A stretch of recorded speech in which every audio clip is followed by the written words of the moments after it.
তিনটি অভ্যাস যাদের, তাদের সাথে উঠবেন না, বসবেন না, চলবেন। কয়টি অভ্যাস? এ আল্লাহ বলেন ওয়ালা তুতি, আপনি অনুসরণ করবেন না তাদেরকে, চলবেন না তাদের সাথে, বসবেন না তাদের সাথে, সম্পর্ক রাখবেন না তাদের সাথে। তিনটি বদ অভ্যাস যাদের। এক, মান আগফালনা কলবাহু আন যিকরিনা, যার অন্তর আমি আল্লাহর জিকির, আমার স্মরণ থেকে খালি।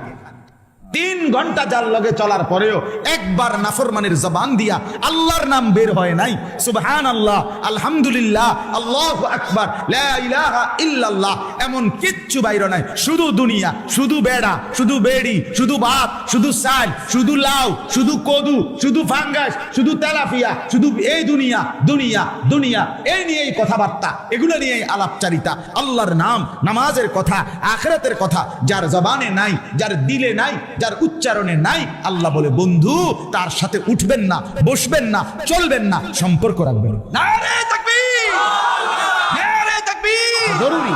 আলেম ওলামা যেখানে, আলেম ওলামা যেখানে, কোরআন সুন্নাহ যেখানে, ইমানদাররা যেখানে, মোমেন, নারে তাকবীর। বুঝলেন? মোমেন কার সাথে থাকবে? 1 নাম্বার, যার অন্তর আমার স্মরণ থেকে খালি। আরে তুই কি মানুষ রে বেড়া, 3টা বাজে তার লগে বাইরিলা ছেলে, এই ছেলেরা, আরে একটা ছেলে হইলে একটা ছেলে বুঝো। তুমি যদি মার সন্তান হও, তুমি যদি মুসলমানের ঘরে জন্ম নিয়ে থাকো, তোমার বাবা মুসলমান, তোমার মা মুসলমান, একটা ছেলে, আমার কথা শোনো, একজন 3টা বাজে বাইরিলা ফোলাডির লগে রাতের 10টা পর্যন্ত আড্ডা দিলা, 7 ঘন্টা, একটা ছেলে তোমার একবার বললো না যে দোস্ত আসরের নামাজ পড়তি না, মাগরিবের নামাজ পড়তি না, এশার নামাজ পড়তি না? তুমি কোন দুঃখে এই ইবলিসের লগে চললা? এ তো শয়তান। কথা বলেন না কেন? এগুলো শয়তান না? তো কার লগে চললা? আপনারা ইবলিসরে দেখছেন নি? কেউ দেখছেন না? চান না চিন্তা করে দেখছেন নি কেউ আপনারা? আমি দেখছি, হ্যাঁ, আমি অহরহ দেখি, আমি নিয়মিত দেখি। আপনারা ইবলিস দেখেন নাই? আমি অনেক দেখছি। কোরআনে আল্লাহ বলছে ইবলিস ইন্নাশ শাইতান, মানুষের প্রকাশ্য শত্রু, আদুব্বুম মুবিন। এখন যে কোনো হুজুরে জিজ্ঞাসা নেই, কোরআনে আল্লাহ বারবার বলছে শয়তান কি শত্রু? প্রকাশ্য শত্রু। কি শত্রু কর না? তাহলে আল্লাহ বলতেছে শয়তান প্রকাশ্য শত্রু, তো আপনি দেখতেন না কেন? না দেখলে তো আপনি গোপনে কইলে, গোপন শত্রু কইতে হইলে। বোঝেন নাই আপনি কথাটা? হ্যাঁ, বুঝা গেল। প্রত্যেকটা গুনাহ যেখানে সোয়ার হয়, যার উল্ফে সওয়ার হয়, তেই শয়তান। আপনি শয়তান দেখতেন না কেন? বুঝো নাই? যে তোমার মোবাইলে উলঙ্গ ছবি দেখাইনো শুরু করছে, মনে করলে শয়তান দেখছো না? এই যে এইটাই তো শয়তান, এইটাই তো শয়তান। যেই মেয়ে বেপরদা নিজের শরীর দেখাইয়া হাঁটতেছে 8-7 কাপড় পরে, তুমি ইবলিস দেখছো না? এই যে হাঁটতে যায়, শয়তান, এই যে যাইতেছে দে বুড়ি, তো আপনি চিনছেন না ইবলিস? এটাই তো ইবলিস। আল্লাহ তো বলছে প্রকাশ্য শত্রু। হ্যাঁ, গুনাহ যার উপরে ভর হয়। 2 নাম্বার, ওয়াত্তাবা হাওয়াহু, আল্লাহ বলে বন্ধু জীবনটা যার মনের ইচ্ছা মতো চালায়। কোরআন কোথায়, সুন্নাহ কোথায়, আল্লাহ কোথায়, ইসলাম কোথায়, আল্লাহর হুকুম কই, রাসূলের সুন্নাত কই, কিচ্ছুর কোনো খবর নাই। তার মনে যা চায় সেভাবেই চলে। আল্লাহ বলে বন্ধু এমন মানুষের সাথে বসবেন না। এই জন্য বলি চাচারা, বাবারা, যেই 5 জনের লগে আপনি প্রত্যেক দিন বিকাল বেলা বসেন, তারা তো বিড়ি খায়, আপনি কেমনে তাদের লগে বসেন? 5 জন বিড়ি খাওয়াই না লগে বইলে ফেরেশতা তো আপনারে, এর মধ্যে আপনি যে বইছেন ফেরেশতা আপনারে মনে করবে এই 5 জনের লগে এবড়া হইল জুনায়েদ বাগদাদি, তো কি আব্দুল কাদের জিলানী, কি কোন একজন বুজুর্গের নাম কোন এবড়ারে, একটা কিছু কোন আমনে কোন ডকের কি বোঝা যায় না? হ্যাঁ, আমনে যে চিকন টুলের মধ্যে চা দোকানে 6 জনের লগে বইয়া বইয়া টেলিভিশন দেখেন, আমনে কি ডকের মানুষ বোঝা যায় না? হ্যাঁ, এবারে এনে বইয়া কই ভালো মানুষ তো দেখি না, কীর্তন দেখবেন আমনে, চাচা ভালো মানুষ আমার লগে নাইবেন আমনে। আমার মাদ্রাসার মধ্যে 85 জন ছাত্র হেফজখানায় পড়ে, শুধু হেফজখানা, মোট ছাত্র 400, আলহামদুলিল্লাহ। তো এরা রাত্রে 3:30 বাজে উঠে, রাত 3:30 বাজে এই মাসুম বাচ্চারা যখন উঠে আল্লাহর কোরআন নিয়ে পড়তে বসে, আপনি এটা একবার দেখলে না বুঝবেন ভালো মানুষ কারে কয়। সাধুয়ানি কিতেন টুয়ান ভালো মানুষ, হ্যাঁ বিড়িখানার ফাঁকি দিয়ে ভালো মানুষ টুয়ান কিতেন, রঙিন টেলিভিশনে রাক্ষসের মতো আক করে টেলিভিশন চান, আপনি কিতেন ভালো মানুষ টুয়ান। আপনি কোথায় পা? ভালো মানুষ তো চা দোকানে থাকে না, ভালো মানুষ তো টেলিভিশনের আড্ডায় থাকে না, ভালো মানুষ তো বিড়ির আড্ডায় থাকে না। ভালো মানুষ যদি খোদার কসম না থাকতো আল্লাহর জমিন চাঁদ উঠতো না, সূর্য উঠতো না। নেককারের জন্য আল্লাহ দুনিয়া সাজাইছে। সিটার বাটফার বেঈমান নাফরমান নেককারের উসিলা খাইয়া দেয়। আরে বেটা হাদিস রাসূলুল্লাহ সাল্লাল্লাহু আলাইহি ওয়াসাল্লামের জামানায় দুইজন সাহাবী আর দুই ভাই, আমি নিজে এই হাদিস পড়াইছি। দুই ভাই, আপন দুই ভাই, একজন কামাই রোজগারি করে, আরেকজন নবীর কাছে হাদিস শিখে, সারাক্ষণ নবীজির কাছে ইলম শিখে আর কি। তো ওই ভাই একদিন আইসা নবীজির কাছে বলছে, ইয়া রাসূলুল্লাহ, তে একটা কাম করে না, হাদিস এটা একটা কাজও করে না, সারাক্ষণ আপনার কাছে ইলমের জন্য পড়ে থাকে, হ্যাঁ হাদিস শেখার জন্য, আমি একলা কষ্ট হয় আমার। আল্লাহ নবী সাল্লাল্লাহু আলাইহি সাল্লাম বলছেন, লাআল্লাকা তুরযাকু বিহি। সাহাবী শুনো, ওই বেটারে কইছে, বড় মিয়া রে, আল্লাহ পাক তার বরকতে তোমারে খাওয়ায়। কার বরকতে? তালেবে ইলমের বরকতে, তালেবে ইলমের বরকতে। এই আল্লাহর কোরআন যারা মাদ্রাসায় ছেলেরা মেয়েরা পড়ে, খোদার কসম তাদের বরকতে আমরা বাকিরা খাই। আমার শায়েখ আল্লামা মুফতি মুশতাকুর নবী সাহেব বলে, এক রাত্রে শহরে বন্দরে যে জিনা ব্যভিচার মদ জুয়ার আড্ডা হয় বড় বড় শহরে, এক রাতেই গজব দিয়ে উল্টে এলাউনের কথা। কিন্তু জায়গায় জায়গায় ফাঁকে ফাঁকে বিভিন্ন মাদ্রাসা হেফজখানা রাতের 3টা বাজে ছেলেরা যখন উঠা যায় আল্লাহর কোরআন নিয়ে বসে, তো রব্বুল আলামিন বলে, চেয়েছিলাম আযাব দিয়ে ধ্বংস করে দিতে, কিন্তু তোরা উঠে গেলি, তোরা উঠে গেলি বান্দা, তোদের হাতে আমার কোরআন দেখে আমি কেমনে আযাব দিই। ঠিক আছে, যা তুলে নিলাম। হ্যাঁ, ওয়াত্তাবা হাওয়াহু, আল্লাহ বলেন মনের ইচ্ছা মতো যে চলে বন্ধু তার সঙ্গে বসবেন না। 3 নাম্বার, ওয়া কানা আমরুহু ফুরুতা। রব্বুল আলামিন বলেন বন্ধু, প্রতিটা গুনার কাজে যে সীমা লঙ্ঘন করে, এমন সীমা লঙ্ঘনকারী পাপীর সাথে আপনি বসবেন না। একটা তো হইল গুনাহ, কোনদিন ভিন্নারী দেখে ফেলছেন, গুনাহ হয়েছে, তওবা করে নিছেন, আল্লাহ ভুল করে ফেলছি। আর একটা হলো আপনার জিন্দিগি টেলিভিশন দেখা, রেখে সীমা লঙ্ঘন না? একটা হলো গুনাহ হয়ে গেছে, মিছা কথা একবার কইয়া লাইছেন আপনি, মনের বেখেয়াল কইয়া লাইছেন, আল্লাহ মাফ করে দেন, ভুল হয়েছে আর বলবো না। আর একটা হলো ওজনে কম দেওয়া, এটাই আপনার ব্যবসা, আপনার সিস্টেমে এটা, আপনি কাস্টমারের লগে কাঁচা মিছা কথা কই। আচ্ছা না, এমন কথা বলেন, 30 বছর এই ঢাকাইতে এক তালে ব্যবসা করতে আছে, যে প্রতিদিন ওজনে কম দেয়।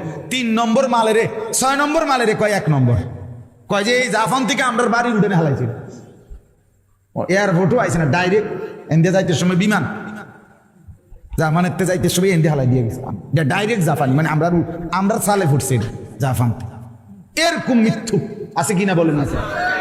কাঠটা হারাম হয়ে যাবে, এ ব্যবসাটা হারাম, মরা বাপের কসম, মানে জিডার সামনে পাইবো কাঠ, সার কাপ, নুনের বাড়ি, আমনের জিডার সামনে বিডার কসম। হ্যাঁ, আপনি জানেন না, রাসূলুল্লাহ সাল্লাল্লাহু আলাইহি ওয়াসাল্লাম বলছে, হাদিসে আছে, পৃথিবীতে সবচেয়ে বেশি কসম খায় কে? ব্যবসায়ীরা। এটা হাদিস, নবী বলছে যে সবচেয়ে বেশি কসম করে কে? ব্যবসায়ীরা। আর সবচেয়ে বেশি অভিশাপ দেয় কে? বেডিরা। হ্যাঁ, এটা রাসূল বলছে, হাদিস, নবীজি বলছে সবচেয়ে বেশি অভিশাপ দেয় কে? একারে আফন ফুত, এ বডির ফুত, এতে হয়তো ফ্যাঁকের মধ্যে শরীরটা বড়াই লাইছে, এ তারে গজব দিয়ে লাইছে, জায়গা তোর রূপে খোদার গজব করুক, তুই এই মাত্র তোরে হাফ প্যান্টটা ফিন্দাই দিলাম, হায় হায় হায় মা, তুমি কারে গজব দিলা, আর মারতো না, কইয়া লাইছি। আপন স্বামী তে বেড়ার অহরহ কি দেয়? গজব দেয়। আছে না এরকম মহিলা? আপন স্বামী, স্বামীরে কেমনে লানত দেয়, সন্তানকে কিভাবে লানত দেয়, স্বামীর মাকে কিভাবে অভিশাপ দেয়। তোমার শাশুড়ি হতে পারে অপছন্দ হয়েছে কোনো আচরণ, তাই বলে তোমার স্বামী সেই শাশুড়ি তোমারে না, শাশুড়ি তোমার স্বামীর তো মা, ঠিক কিনা বলেন না কেন? বেচারার জান্নাত তো তার মায়ের পায়ের নিচে। তুমি যে তারে সরাইয়া লাইলা, তুমি যে তারে আলগা করে লাইলা, এই বেচারা এই ছেলেটাকে, তোমার স্বামীটাকে তো তুমি চিরতরে জাহান্নামের দিকে ঢুকাই দিলা। তোমার একটু সুখের লাগিয়া তুমি স্বামী বেচারারে শেষ করে দিলা, ওই ছেলেটার জীবন শেষ করে দিলা। মার অভিশাপে, বাবার অভিশাপে সন্তান জাহান্নামী হবে না? কথা বলেন না কেন? তখন জাহান্নাম থেকে বাঁচাবে স্ত্রী। তো মার অভিশাপ যখন পড়বে তো স্ত্রী বাঁচাই দিবে না? বাবার অভিশাপ যখন পড়বে তো স্ত্রী বাঁচাই দিবে না? খেয়াল করে ছেলেরা বাবার বলেন, হ্যাঁ, স্ত্রীকে স্ত্রীর হক দেন, স্ত্রীকে স্ত্রীর প্রাপ্য দেন, স্ত্রীর উপরে জুলুম করবেন না। স্ত্রী জীবনের সঙ্গী, ভালোবাসার সঙ্গী, দয়া মায়ার সঙ্গী। স্ত্রী সে আপন, সে কলিজার টুকরাই, সে ভালোবাসার প্রিয়জন, সব ঠিক আছে, সব ঠিক আছে। স্ত্রীকে সর্বোচ্চ ভালোবাসা, এটা কোনো গুনাহ না, কারণ এটা হালাল। কথা বলেন না কেন? কিন্তু তাই বলে মার উপরে জুলুম না, এটা না। বাবার উপরে জুলুম করবে না, না। স্ত্রীর হক স্ত্রীকে দেন, মার হক মাকে। আহা, কত পরিমাণ আজকে সন্তান 6 মাস লাগে না, মা বাপ থেকে সন্তান স্ত্রীর প্ররোচনায় আলাদা আলাদা আলাদা। মা বোঝেন তো, সে তো আগে পড়ালেখা করছে, কাম কাজ শিখছে না, রাইতারে না, এত বড় সংসার। বোঝেন তো মা, আমি আপনাকে ওদিকে খেয়াল রাখবো মা। হ্যাঁ, বধু নিক গাই শহরে, কি সুন্দর আলা, কি সিহন কথা কইলেন আপনি। আমনে শুধু ভাত খান, আপনার মা চিরা খাইয়া বড় হয়েছে। আপনি কার কলিজার মধ্যে দাগ দিয়ে গেলেন, আপনি খবর নাই না? সুখ ঠিক আছে, দুনিয়া আর কি, আখিরাত। অতএব কথা শেষ। পরের আয়াতের মধ্যে ওয়াকুলিল হাক্কু মির রাব্বিকুম, আল্লাহ বলে, বন্ধু আমার পক্ষ থেকে সত্য কথা আমি বলে দিলাম। ফামান শাআ ফালিয়ুমিন ওয়া মান শাআ ফালিয়াকফুর, যার ইচ্ছা ঈমান আনুক, যার ইচ্ছায় কুফরি করুক।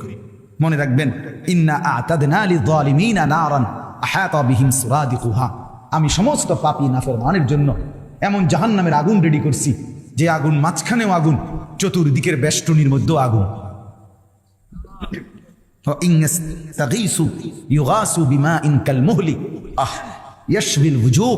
আল্লাহ বলে, বান্দা বন্ধু বলে দেন, আমার সেই জাহান্নামে নাফরমান যখন জ্বলবে, প্রচন্ড তৃষ্ণার্ত হয়ে যখন পানি চাইবে, তা এতটা গরম পানি দেওয়া হবে, পানিটা মুখে লাগবার সাথে সাথেই পুরা চেহারাটা ঝলসে যাবে। বিইসা শারাব, কত নিকৃষ্ট পানীয়, সাআত মুরতাফাকা, কত নিকৃষ্ট ঠিকানা আমার বাপ। অতএব আজকে রাত গভীরে এই কথাটাই শুধু আপনাদেরকে বলতে চাই। ওই 28 নম্বর আয়াত দ্বারা বোঝা গেল, একজন মুসলমান যুবক হও আর বুড়া হন, আপনার সঙ্গী, আপনার আপনজন, আপনার সম্পর্ক, আপনার আন্তরিকতা হবে ঈমানদারের সাথে। কার সাথে বলেন না? নামাজির সাথে। নামাজির সাথে। কোনো পাপী, কোনো সীমা লঙ্ঘনকারী, কোনো নাফরমান, তার সাথে স্বাভাবিক দুনিয়া চালবাবে। আমি খরচা কিনছি, খরচা দিছি, আমি গাড়ি তুলছি, গাড়িতে নামছি, আমার লেনদেন দুনিয়া, এটা ঠিক আছে, এটা তো কাফেরের লগও করা যায়। কথা বলেন, কিন্তু বন্ধুত্ব, উঠা বসা, সম্পর্ক, ফ্রেন্ড, আন্তরিকতা, ঘনিষ্ঠতা, এটা যেন কোনো নাফরমানের সাথে না হয়। নাফরমানের সাথে। মোবাইলে তোমার, ফেসবুকে তোমার বন্ধু পৃথিবীর কাফেররাও, বেঈমানরাও, তুমি জানো না সবার সাথে বন্ধুত্ব এটা হারাম। বেঈমানের সাথে মুমিনের কি হইতে পারে না? তোমার ফ্রেন্ড এই কথার নাম দিয়া এই লিস্টে কোনো ইমানদার নেককার ছাড়া অন্য কারো নাম আসতে পারে। এর 80,000 ফ্রেন্ড, এ দুটি ফ্রেন্ড তুমি ফিন্দো কেমনে? ফুল ফ্রেন্ড ফিন্দো কেমনে? তুমি তো পুরাটাই তোলে ফ্রেন্ড, শার্ট গাও তো কেমনে? আল্লাহ আমাদেরকে মাফ করে দেন। অতএব আমার বাপ, আমরা কি বুঝাইলাম? বুঝাইলাম এটা সঙ্গী বানাবেন কাকে? ইমানদারকে। বলেন না বলেন? নেককার। নবীজি বলছে, আল মারউ আলা দীনি খালিলিহি ফালিয়ানজুর আহাদুকুম মান ইউখালিল। নবীজি বলেন, প্রত্যেক মানুষ তার বন্ধুর রঙে, গুণে গুণান্বিত হয়। অতএব তোমরা খেয়াল রেখো কাকে বন্ধু বানাচ্ছ। এই হাদিসটা পড়ছিলাম। অতএব দয়া করে আজকে এই উখারি মাদ্রাসা, আমার ভাই আমার অনেক অনুরোধ করে অনেক আগে এই দাওয়াতটা নিছে, আল্লাহর দয়ায় আসা হইছে, আপনারাও বসছেন কষ্ট করে। আপনাদের কাছে আমার মেহেরবানি করে অনুরোধ, একটি মাদ্রাসা 3টা জিনিস চায়। 1 নাম্বার, দোয়াউল মুসলিমিন, মুসলমানদের দোয়া। আপনারা দোয়া করেন আল্লাহ যেন ইখলাসের সাথে মাদ্রাসাটাকে কায়েম করে দেয়। 2 নাম্বার আতফালুল মুসলিমিন, মাদ্রাসা মুসলমানের সন্তান চায়। কি চায় বলেন না? সন্তান। আপনার সন্তান, আপনার ছেলে, আপনার মেয়ে, তারা যদি দিন না শিখে, শিখবে কে? হিন্দুর ফুতে, ইয়াহুদির ফুতে, কার ফুতে? মুসলমানের সন্তান।